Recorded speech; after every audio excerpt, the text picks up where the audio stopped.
Debate. The honourable member for Sherwood Park, Fort Saskatchewan. Thank you very much, Madam Speaker. It's a pleasure to be able to address the House today, as always, on behalf of the people I represent in Sherwood Park, Fort Saskatchewan, and doing my best to advance the common good for Canada. We are here in the House of Commons, appropriately named the House of Commons because we are here to represent the common people and advance the common good. This is the history and the mission of this place, and to represent the common people possessed of common sense, that is, the wisdom that is accrued through normal life, and the common good being the good of the common people, and also policies that are for the common benefit of all citizens. I want to observe at the outset of my speech, Madam Speaker, that in the course of the history of democracies, there has often been a tension between the interests and concerns of these common people and those of governing elites. These tensions are actually deeply embedded in the rituals of this very place. When a speaker is first elected, he or she is dragged from their place. The history of this being that early on speakers were reluctant to take their place because there was a significant risk of them being beheaded by the monarch. Now there may be other reasons why the speaker is reluctant to take his or her place, but they are different than they were in the past. And this was because the speaker, as the servant of the House, represented the efforts of this chamber of the common people to challenge the monarchy in its efforts to exercise what it saw as its own privileges. In all democracies, and continuing today, and I think particularly in large representative democracies, the existence of some kind of governing elite is always inevitable. If we look back at history, we can see how monarchs, aristocrats, parliamentarians, public servants, public intellectuals, recognized media commentators, corporate managers, identified experts, and on have fulfilled some kind of elite function. Whether they've been praised or criticized, depending on the circumstances, every society has had something like elites. And this is because most people, normal people, have busy lives and by necessity focus on taking care of their families and contributing to the work of the productive economy. A society wouldn't work very well if it wasn't the case that most people were focused on the work of production in an economy and in taking care of their own families and the well-being of their own immediate communities. So while most people focus on their own lives and well-being, the day-to-day operations of governing institutions, even in a democracy, fall to a group of representatives and experts who, paradoxically, whose lives are not representative of the lived experience of most people. This is the reality of the relations that exist in a representative democracy, and to some extent that exist in all societies. There are challenges built into this very reality that will be largely unavoidable in any place and time. But a good society is one in which governing elites understand their function as being to serve the common good. In properly ordered societies, the common sense that is accrued through normal common life, the common sense that is the natural wisdom of the common people, provides the North Star that governing elites pursue.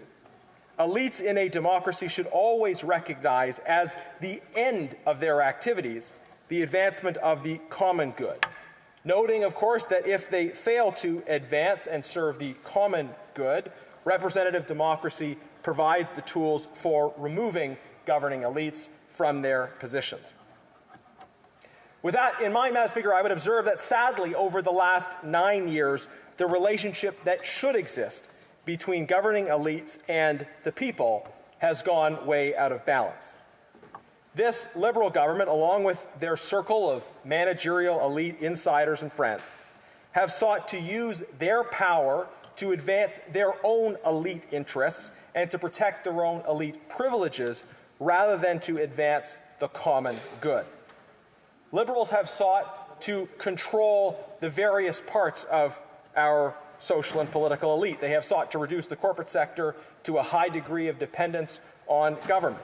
They have sought to bankroll like-minded civil society organizations while punishing civil society organizations with different opinions.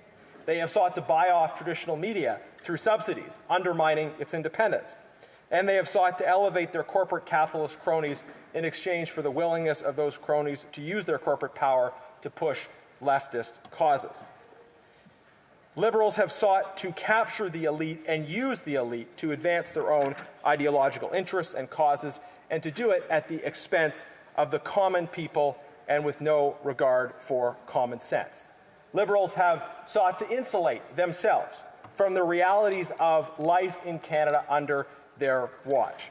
Taxes are up, costs are up, homes are becoming increasingly unaffordable, crime is out of control, and yet liberal elites remain removed from these realities, protected by the walls of their gated communities and protected by their public subsidies from the realities of cost and pain that are resulting for most people from this government's policies. And this is why we feel the urgent need to bring the common sense, the voice of the common people speaking for the common good to this House. Now, Liberals have the audacity to complain when we critique the failures of governing elites. They complain because they don't like it when we give voice to those who have lost trust in their decisions. Paradoxically, they even try to suggest that criticism of insider elites is an attack on democracy. But, Madam Speaker, the ability to critique and replace a governing elite is the very essence of representative democracy. It's what it means to be a representative democracy, that the common people have the capacity to insist through elections that the governing elite is representative and responsive. And the need to remove this particular Liberal government from office is why so many Canadians want a carbon tax election now. Madam Speaker, this breakdown in the relationship between governing elites and the common people, in particular the betrayal of trust by these Liberal elites, is causing the corruption of our government. I want to reflect on the word corruption. It's obviously a sensitive term, but one that I think we must attach to the activities of this NDP Liberal government over the last 9 years. Corruption has two distinct meanings. One way of understanding corruption is as the transgression of some established rule, the breaking of a defined rule of conduct. And this is in practice how we most commonly use the word corruption, to describe instances where there are rules which are supposed to prescribe the conduct of those in power, and those rules are broken for some personal advantage. So that's one meaning or understanding of corruption. Another meaning of corruption, though, and also an important one, is a process of degeneration. When something becomes corrupted, when the rules that are supposed to hold an institution or an entity together themselves no longer uphold any kind of rational purpose. So we can think of corruption as describing both the transgression of established rules and the process of degeneration whereby the actions of those in power, even when they conform formally to established rules, nonetheless are clearly contrary to any rational purpose, and in particular are contrary to the pursuit of the common good. And when I reflect on corruption under this government, I think we should notice that we're talking about corruption actually in both senses of the term. That we have clear cases where rules have been broken, and it starts at the very top with the Prime Minister, and it flows throughout government, and there are various scandals where we can see that particular kind of corruption. But we also see more broadly a tendency within this government to define the objective as being the advancement of their own elite interests and those of their friends. And before I talk about the specifics of the SDTC, I want to highlight one other particular contemporaneous example, and that is the situation around carbon tax conflict of interest Mark Carney. And it's very interesting to hear the exchanges that have happened about Mark Carney's role in government during question period. Conservatives have critiqued the fact that Liberals have tried to find a way around the rules by making Mark Carney an economic advisor to the Liberal Party without nominally, officially having a role within the kind of executive exercise of power of the Government of Canada. So that is their way of trying to get around the rules which require certain kinds of disclosure, certain kinds of protection from conflict of interest for someone that was actually entering government formally as a public officer holder, as a senior staff member, if he were to become an elected official, a parliamentarian, etc. There would be certain conflict of interest rules that would bind his activity if he was to take on that formal advisory role for the Government of Canada. So Liberals think they've come up with something very clever to kind of skirt around the rules. They say, okay, well, he's not an advisor within the government, he's an advisor to the Liberal Party of Canada. Well, most Canadians are aware of the fact, even if they don't like this fact, but the Liberal Party of Canada is in government. So when you have someone who is a well-connected member of the elite with specific personal economic interests that involve decisions being made by the Government of Canada, who also is able to advise the Prime Minister, Cabinet, senior decision makers through the party, this is clearly an effort to skirt the rules to protect the interests of elite insiders, to allow Mark Carney to continue to get the advantages of his business position while also having close access to government and being able to use that access to advocate for policies which may benefit his private interests without any kind of proper disclosure or transparency. So this may not be corruption in one sense of the word, but I think it demonstrates a corruption in another sense of the word, which is the degeneration of respect for the common good in the exercise of public functions by the government. Now, we are here debating a question of privilege. And the need to raise a question of privilege in itself is a demonstration of a kind of corruption within the relationship between Parliament and elites. That is, questions of privilege have to be raised, not in every case where something inappropriate has happened, but in cases where where Parliament has certain entitlements that it is not able to see fulfilled. So in this case, we're dealing with Parliament having ordered that certain documents be handed over, and the government has refused to hand over those documents. This is not the first time this has happened with the Liberal government. There have been many of these privilege issues raised at various parliamentary committees. I believe this is the second time that a question of privilege specifically relating to the government handing over documents to Parliament has had to come before the House. The last time this happened, the government actually tried to bring the sitting speaker to court over it, and then they called an early election, which had the effect of avoiding that order. Then they made their coalition deal with the NDP, and the NDP covered for them to prevent the further request of those documents. I'm talking about the Winnipeg Lab documents affair. But there have been multiple instances where the government has refused to hand over documents, where officials have refused to appear, or insiders, be they contractors, other officials, have come to committee and refused to answer questions, point blank refused.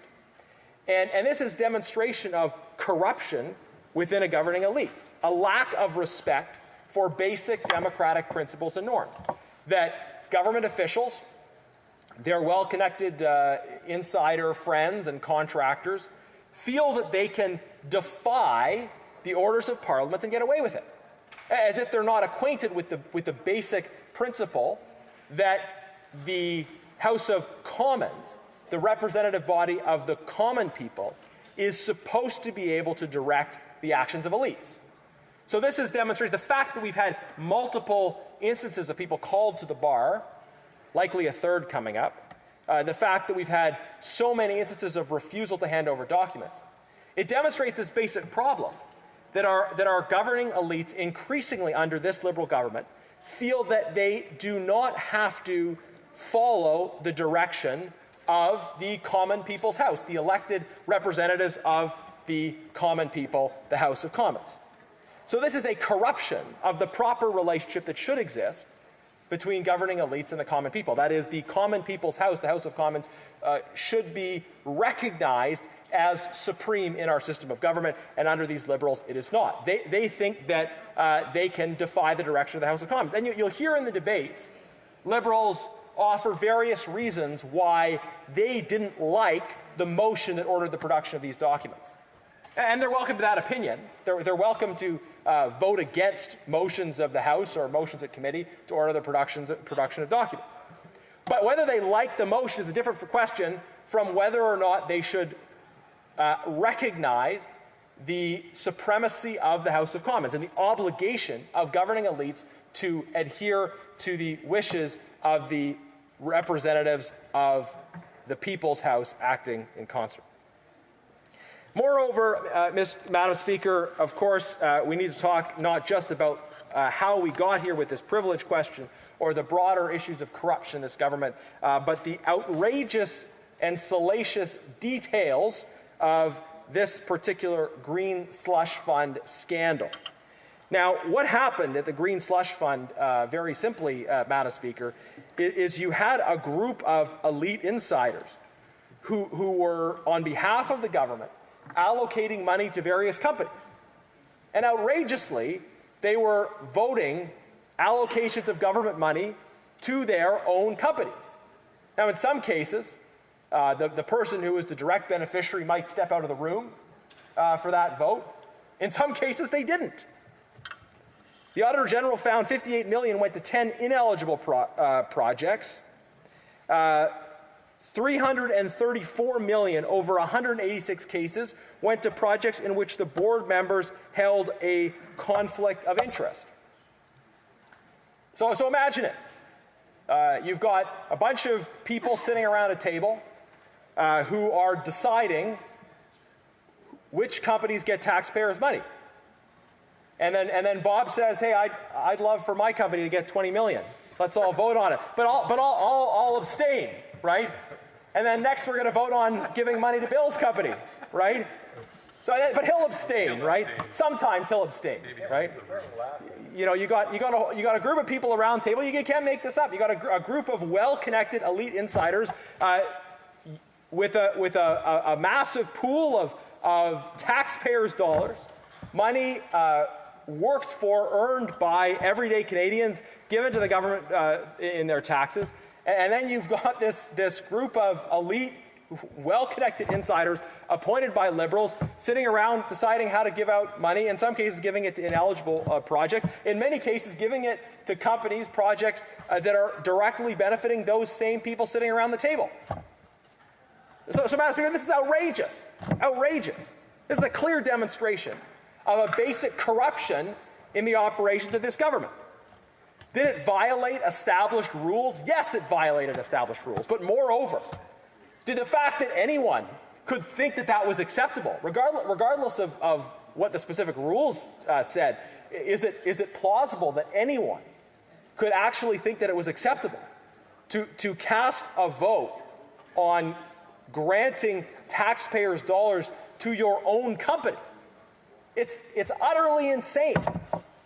But I think this is demonstrative of where we have gotten, the kind of corruption that is sinking into the government of Canada over the last 9 years. And whether we're talking about this particular scandal or other scandals that are currently being investigated, the Arrive scam scandal, where we still have senior public servants blaming each other because a former minister said he wanted someone's head on a plate over it. We're currently investigating the outrageous abuses of the Indigenous contracting program, where non-Indigenous elite insiders were able to take advantage of this program, in some cases by pretending to be Indigenous, taking money that was properly supposed to be benefiting Indigenous peoples. Madam Speaker, we are here in the Common Sense Conservative Caucus to stand up for the common people, to stand up for the common good against liberal elite insiders who have corrupted our government. And this is why we need a new government, Madam Speaker, that will bring in common sense